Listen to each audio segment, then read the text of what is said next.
हवाई चप्पल पहनने वालों को हवाई जहाज़ की यात्रा करने का सपना दिखाने वाले लोग आज गरीबी का डर दिखा रहे हैं। भाई साहब, इस हफ्ते हमारे देश में 3 ऐसे बयान हैं जो काफ़ी पॉपुलर हो रहे हैं। पहला बयान तो हमारे देश के आदरणीय प्रधानमंत्री जी ने दिया है नीदरलैंड में।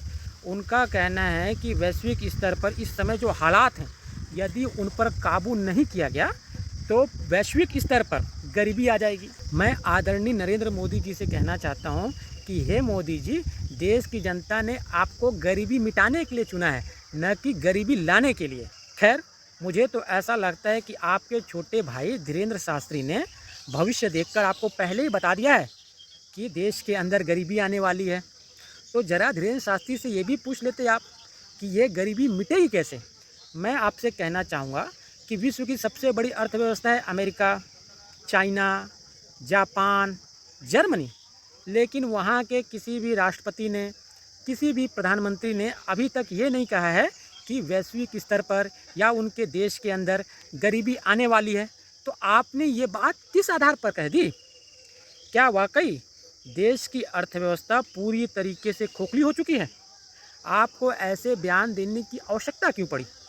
ताकि लोगों के दिमाग में पहले से बैठ जाए? क्या ये आपका उद्देश्य था?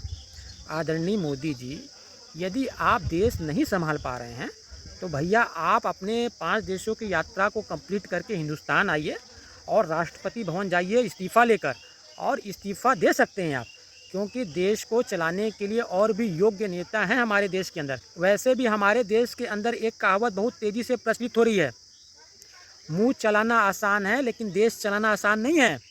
ठीक है मोदी जी। दूसरा बयान आता है टीवी के प्रमुख विजय थलपति का। उनका कहना है कि नीट एग्ज़ाम अब नहीं होने चाहिए, 12वीं परीक्षा के आधार पर लोगों को मेडिकल में दाखिला मिलना चाहिए, विद्यार्थियों को।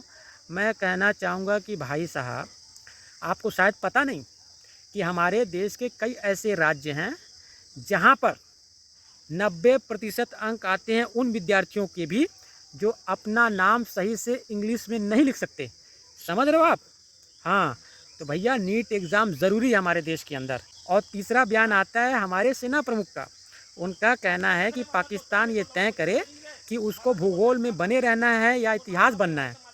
तो मैं अपने सेना प्रमुख से कहना चाहूँगा, हे आदरणीय सेना प्रमुख जी, आपने किस आधार पर ये बात कह दी? अभी जो ऑपरेशन सिंदूर की आप बात कर रहे हो, अब तक हमने जितने भी पाकिस्तान से युद्ध लड़े हैं, सब में भारत की विजय हुई है। लेकिन ये ऑपरेशन सिंदूर ही एकमात्र ऐसा छोटा सा युद्ध था जिसमें जीत का जश्न भारत के साथ साथ पाकिस्तान ने भी मनाया था।